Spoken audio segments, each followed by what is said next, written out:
Salut les kikis! Aujourd'hui, vous allez découvrir avec moi le tout dernier monstre de chez MJX. MJX font des mini-machines jusqu'au 1/10 qui nous éclatent bien et sont dispo en France grâce à obiku.com.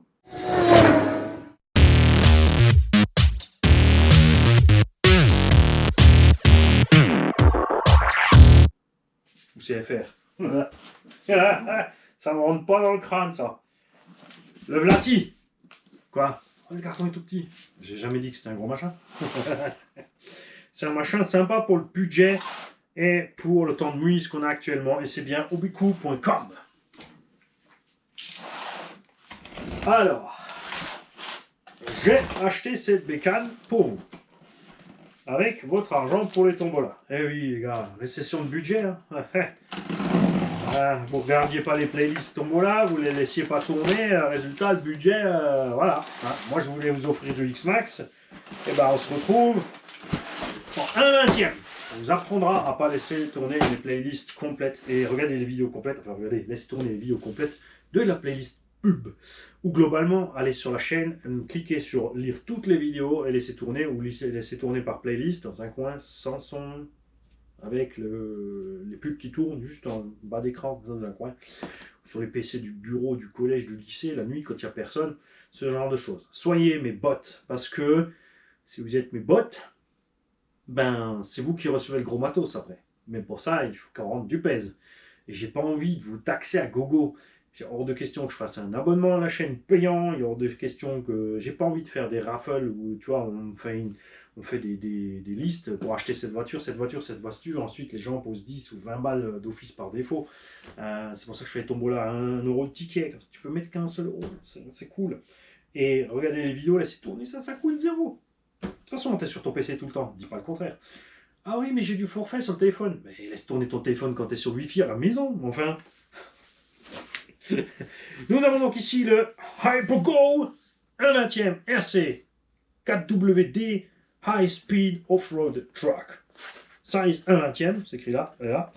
C'est à partir de 14 ans, c'est 4 roues motrices. C'est écrit là, là et là.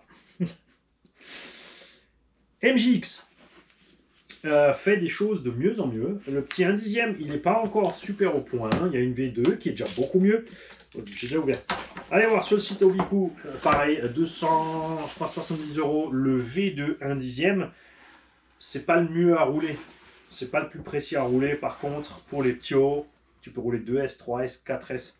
Donc vraiment, le gamin, il peut évoluer comme il veut. Et le machin, il encaisse. Hein. C'est un truc, il est souple à gogo. Ça marche à merveille. Nous avons, tout comme pour les grandes, une notice d'utilisation dans un joli ziploc avec le chargeur automatique pour la 2S, le petit tournevis cruciforme qui va te permettre de désglingler toute la voiture, sauf peut-être il y a une bite ou deux si on sentait du BTR, je ne sais pas. Tu as bien sûr de quoi les bases pour faire attention que ton véhicule et pas shooter les autres et pas mal s'en servir. Explication claire de à quoi sert le THDR, le dual rate des gaz. Donc on peut brider les gaz sur cette machine entre 30 et 100%. On a un trim de direction, nous avons une bride de la direction. Si tu zigzags trop sur le terrain, c'est que tu as trop de direction, tu peux diminuer un peu. Si tu es sur un terrain glissant, généralement tu diminues un petit peu. Sur un terrain accrocheur, tu pourras faire ce que tu veux. On a un trim pour les gaz. Les explications de comment fonctionne quoi sur la radio, on va y revenir. Nous avons une fixation rapide de la carrosserie, tu la glisses devant, tu la clipses derrière.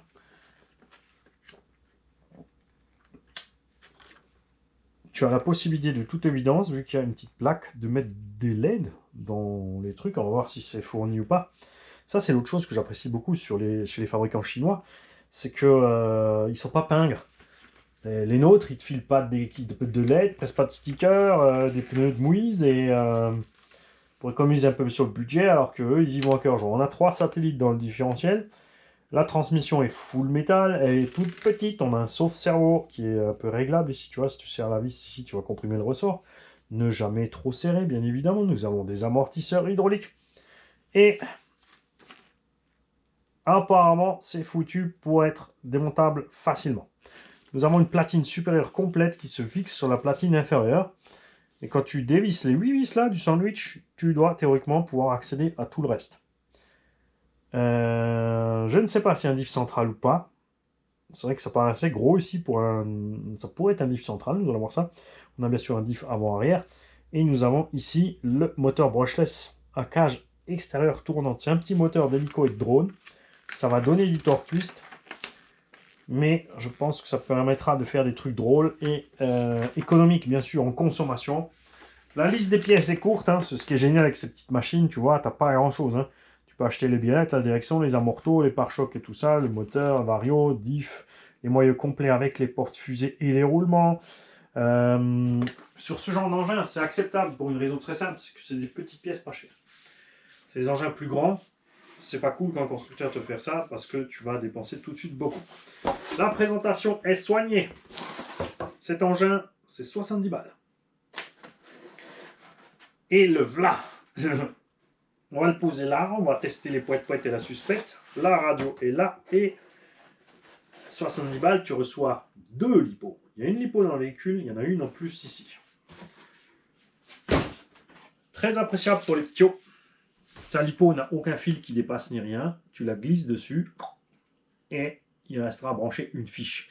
Alors ce que je préfère bien sûr, c'est quand tu as juste à glisser le tout. Non, même pas, je te dis une bêtise, c'est de l'autre sens. Elle se glisse vers l'avant, donc ça va se brancher dès qu'elle est dedans. Donc il ne faut pas oublier de la sortir. Et là derrière, tu peux rebrancher ton mini chargeur. Alors attention, si vous voulez passer sur un chargeur normal, vous allez être un peu embêté avec la fiche. Là, il va falloir faire un adaptateur vous-même.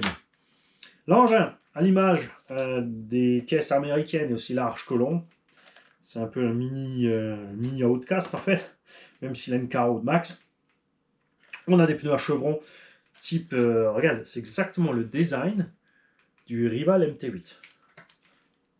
Les pneus, pas mal du tout, bien caoutchouteux, moelleux, ça c'est cool. Et les suspensions, bien réglées, soyeuses. On n'arrive pas jusque tout en bas, presque. Après, c'est les pneus qui s'écrasent. À l'arrière, c'est pareil. Alors, on est déjà, par contre, tu vois, la suspension est déjà tout en haut. Après, c'est une mini puce, donc ça va aller pour dedans. Et puis, avec la largeur qu'il a, il ne va pas se renverser vraiment. Ils ont fait aux couleurs Traxxas Solar Flare. Ça, je ne suis pas super fan, hein, mais comme dit, il en faut pour tous. Nous avons un châssis plat, un tout petit peu plus haut au centre. On a effectivement des LED devant et derrière. Non, ils ont fait ça. Je ne sais pas s'il y a le câble derrière. La plaque qui est devant, oui. On va checker ça tout à l'heure. On a une entrée d'air style XRT Traxxas. Génial. Le système, tu dois soit l'avancer, soit le reculer. L'avancer, dans ce cas-là, il va dur. Tu as vu, il y a un bon petit clips. Et le dégoupiller vers l'arrière. Alors au début, ouais, c'est un peu chaud. Ah non, j'ai dit une bêtise pour le câble. Il y a un arceau dedans. Allez, fou. Il y a un arceau à l'intérieur, la batterie est posée au-dessus, donc évidemment au niveau centre de gravité, hein, on a vu mieux, mais c'est pas grave, c'est pour s'éclater. Tu appuies la petite languette, tu libères la batterie, qui a effectivement une petite prise à part, ce qui te permet de la laisser sur le véhicule. C'est pas plus mal. Clic, clic, ça part tout seul. Ouais, au pire, sur les gros chocs, ça va voler, mais après, si tu fais un gros choc, ça restera ta faute. Les amortos sont en plastique, bien évidemment, avec la bague supérieure et inférieure en alu, ça c'est cool. On a les biellettes de direction immenses de la version plus grande. Celle-là, on risque pas de les casser, hein, je te dis. La direction, elle est super facile. Ça, c'est cool. Et dedans, on voit ici le moteur à cage rotative. Ok. Et nous avons effectivement que les feux avant. Qu'est-ce qu'il dit quand on lance un petit peu ce truc-là? On bondit un peu du cul, mais c'est pas très grave. On a une millibar flex. Ça, c'est cool aussi, qui protège en plus le LED à l'arrière. On va, après avoir checké la radio, mettre des pupilles dedans. Et on va brancher la batterie à l'extérieur pour vous montrer un petit peu le moteur. Donc ici, tu as le dual rate de la direction pour diminuer la direction. Ici, tu as le trim de la direction. Ici, tu as le dual rate des gaz, qui est donc la bride. On va voir si ça bride aussi les freins et on va voir si ça perd la marche arrière au bout d'un moment ou pas. On a l'interrupteur on-off qui est bien parce que ça ne va pas s'allumer tout seul. Et on a même la possibilité d'allumer d'éteindre des LED à distance. C'est du délire. La gâchette, assez ferme. Bon chemin de frein aussi. Direction, ça va. Évidemment, plastique pas cher. Hein, à 70 balles, pas trop. Pas trop gros, donc les petites mains, ça devrait aller. Je vais te dire que j'arrive même pas à placer ma main. Et j'ai pas des grandes mains. Hein. Tu verrais la main de Kubiak là. Hein, ou de Falcon 14. Oh, bourrafouille. Le tiroir à batterie qui est sécurisé pour éviter les ouvertures intempestives par les petiots. La bride est... Ouais, là les brides, les petits vont très vite comprendre le coup de la bride et ils vont très vite débrider tout seuls. Ça c'est le genre de bouton. Moi ce que j'aime bien, c'est le principe qu'avait utilisé HPI, c'est de mettre ce genre de choses un peu plus profond dans la radio et un tournevis pour devoir brider ou débrider la chose. Ok. Les batteries arrivent normalement plus ou moins chargées à moitié. N'allez pas rouler comme ça, rechargez-les d'abord. Nous, c'est uniquement pour faire un rapide essai, pour vous montrer un petit peu comment ça fonctionne. L'interrupteur est sur le côté ici. Tu allumes toujours d'abord ta radio. Au premier allumage, pour être sûr, tu lèves la voiture. Pour s'assurer que tout est à zéro, qu'elle ne parte pas tout seul ou quoi que ce soit. C'est pas super puissant, elle ne va pas t'échapper des mains. Comme on peut constater, nous avons la direction qui est à fond d'un côté, parce que le trim, c'est déréglé pendant le transport. Ok. Voilà, vache. Et il y va le cerveau, hein. Wow. Alors, on va diminuer un petit peu le dual rate. On va regarder. Tu recules ton dual rate jusqu'à ce que la direction revienne. Tu vois? Ok. Ouais. Comme on a dû trimer pas mal d'un côté, et que c'est pas un système avec subtrim, on est obligé de faire un peu comme sur le T2M. Laisser un peu plus d'un côté que de l'autre. Ouais, sauf cerveau est tendre, ça va. Pas de souci. Ok, maintenant nous allons voir ce que ça donne. Alors, comme dit, c'est pas pleine patate puisque la batterie est pas pleine.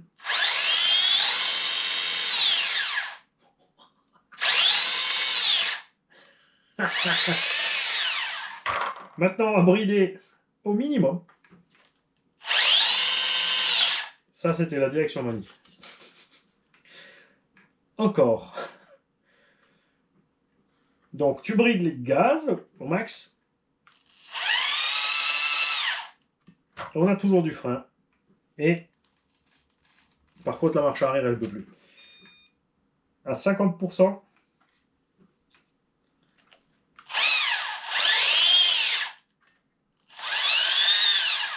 Tout va bien. Ok. Maintenant, nous allons voir comment ça démarre ce truc-là. Est-ce que l'étagement est bien fait? C'est pas compliqué. Les voitures qui hoquettent au démarrage ont généralement des pignons moteurs trop gros ou des couronnes trop petites, voilà comme tu veux. Enfin bref, une transmission dont l'étagement est pas super adapté parce que ça te permet des grandes vitesses de pointe. Parce qu'il y a beaucoup de constructeurs qui disent on s'en fout, on démarre qu'une fois. Surtout pour les véhicules qui vont sur circuit, tu pars qu'une fois et en plus tu pars relativement sec sur du sol glissant. Mais après en loisir, c'est pas l'idéal. Ça te permet une grosse vitesse de pointe, mais ça provoque au moteur de chauffer, tu tires plus dans les ampères, variateur chauffe, batterie chauffe, moteur chauffe. C'est pas ce qu'on veut. Ce qu'on veut, c'est pouvoir partir tout cool. Ça, c'est le problème du moteur à cage, et peut-être aussi que la batterie est au bout de sa vie. On va éteindre rapidement. On va rallumer. Voilà. Donc, il faudra refaire le test batterie chargée, parce que là, je pense qu'elle n'a plus assez de jus. T'as pas allumé même.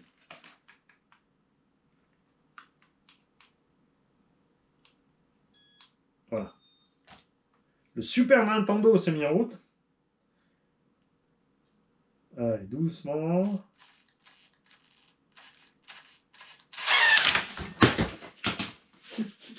C'est un peu chaud pour partir doucement. On va brider les gaz, voir ce qui se passe. Ah, quand tu brides, ça va un peu mieux.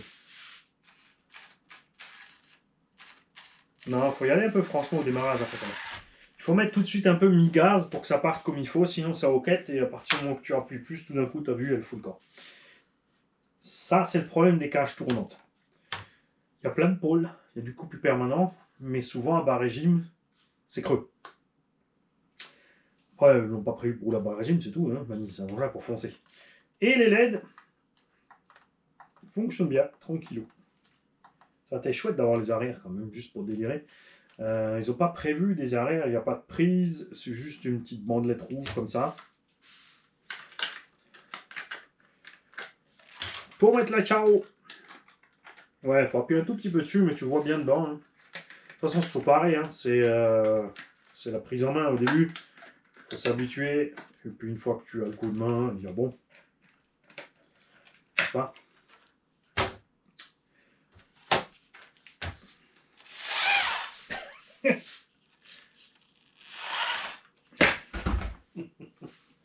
Ouais, tu peux pas rouler doucement. C'est pas possible. Il s'est éteint le pauvre. Bon, c'est bien ça sur les chocs s'il s'éteint. Nous allons mettre ces batteries en charge et on fera un petit essai. Ça va pas être lent. Ça devrait être assez sympa. Ce sera peut-être même plus drôle, même s'il n'est pas plus rapide dans l'effet qu'un Stampede BS2S, qu'un Bigfoot, c'était là. Parce que c'est le rapport avec la taille aussi qui est drôle. Hein. Hop. Allez, on va charger cette histoire.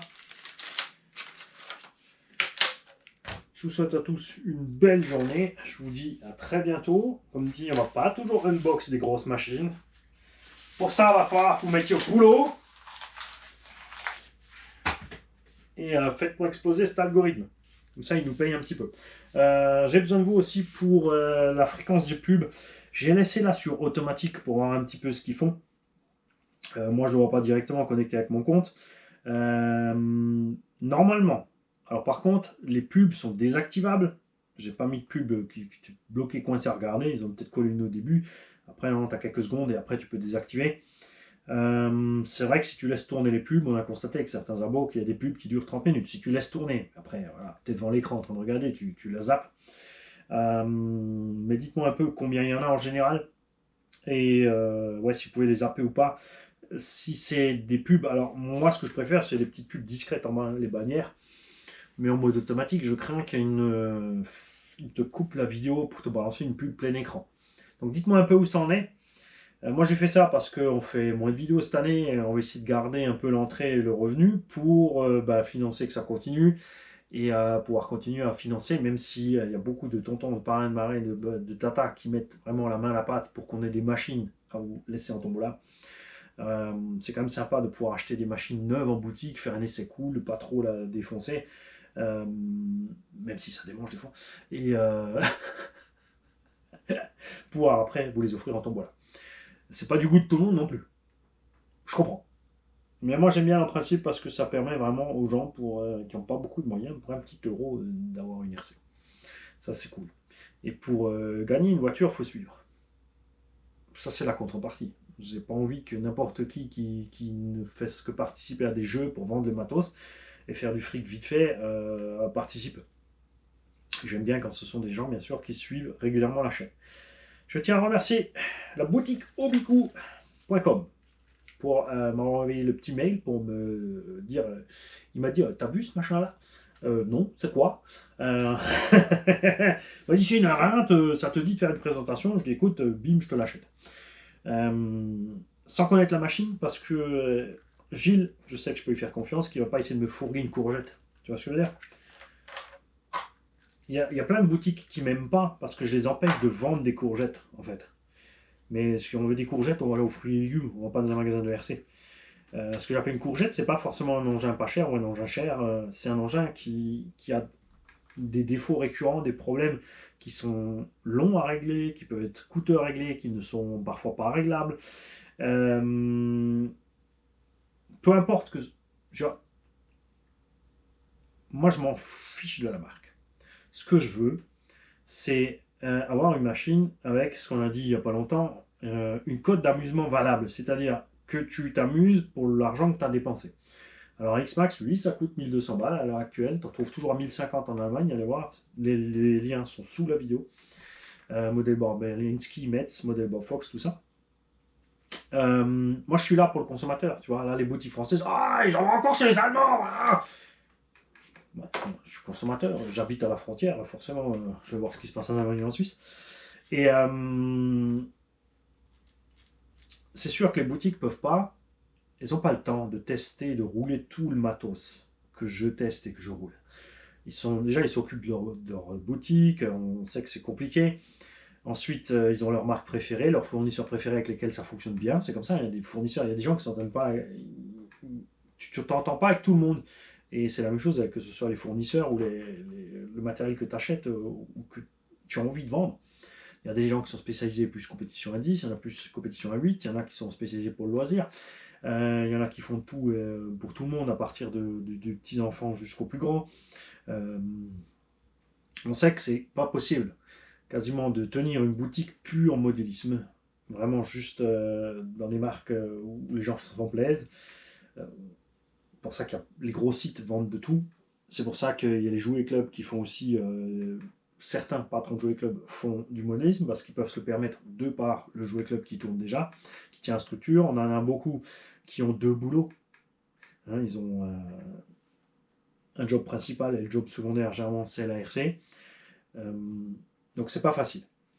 Mais ce que j'aime pas, comme dit, c'est acheter une caisse dont, tu vois, il y a des boutiques qui vont te vendre ce qu'ils ont en stock. Hein, il faut qu'ils débarrassent le stock. Donc ils vont t'accueillir, ils vont te dire ça, et ça tu viens, oui, Mani il a dit ça, c'est pas bien, Mani a dit ça, c'est pas bien. Déjà, déjà ils tombent dans le nez. Hein. Ce que je te conseille de faire, c'est de te présenter, de les laisser parler, de voir un petit peu ce qu'ils te disent. Et si le gars, il veut, parce que véridique, hein, vu par un abo qui m'a rapporté ça, vu moi-même aussi des fois en boutique, quand j'étais en déplacement, c'est que tu as un magasin qui a sorti un jeune, ouais, achète cette voiture et tout, oui, mais je voulais un brushless, parce qu'on dit brushless c'est mieux. Non, non, c'est pas vrai, le charbon ça marche tout aussi bien. Parce qu'il lui restait une courgette des deuxièmes à charbon. Qui lui a vendu, bien sûr, 2 fois le prix de ce que ça vaut dans le commerce étranger sous non la marque des deuxièmes.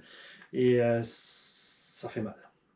Ça fait mal. Après, si le petit s'amuse comme un cochon et qu'il est heureux, là, c'est pas grave. Mais on sait très bien que quand il va avoir son pote qui lui a le brushless,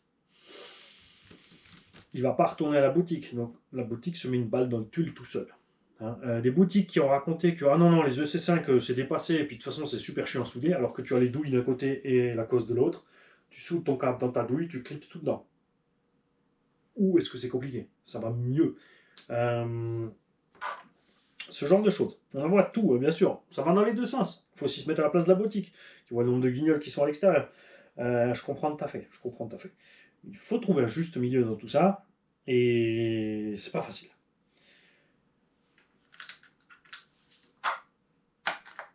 Maintenant, moi, j'y vais. Je vais charger ce truc-là. Là, l'essai, t'as pas trop d'excuses. C'est facile, hein, t'as une terrasse. Je veux pas faire de traces de pneus sur ma terrasse parce que Gigi va m'arracher la tête. On la sortira quand même dans le terrain parce qu'on va voir où ça passe. Bien sûr, dans un skatepark, pump track, petit parc pour les enfants, je pense que ce petit modèle fera merveille. Tiens, les roulements sont relativement bien planqués. Dans l'arrière, il dépasse un petit peu comme sur le X-Max. Côté cellule, par contre, c'est bien planqué. Parce que oui, cet engin est entièrement sur roulement à billes. Les diffs, regarde, sont complètement détendus. Alors on pourrait ouvrir, voir ce qu'il y a dedans et tout, mais on va d'abord le rouler. On va d'abord le rouler, voir ce qui se passe. Connaissant les MJX, de toute façon, il y a un petit peu de graisse, ça suffit. Hein. Après, c'est vrai que les performances sont un peu délirantes. Tu leur as proposé de montrer le moteur à cage rotative et t'as fait kéké. J'arrive. Je vais corriger le tir tout de suite. Bouge pas. Alors, t'attends que le Super Nintendo est initialisé. Waouh, il y a une petite lumière bleue à l'intérieur. Et là, tu as la cage rotative. Tu vois rien, je vais faire un trait. Faire un trait blanc sur la cage. Et Et ce qui est bien, c'est qu'il y a de la place pour un moteur plus gros. Hein.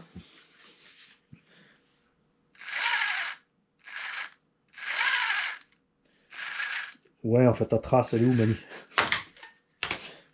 On va essayer de la récupérer. Ah, là, elle est là, elle arrive. Voilà. Là, regarde. Hop. Tu la vois? Tu la vois plus. Tu la vois? Tu la vois plus. Ta ta ta ta, John Cena. N'importe quoi. Regardez pas le catch, c'est trop débile. Salut les gars.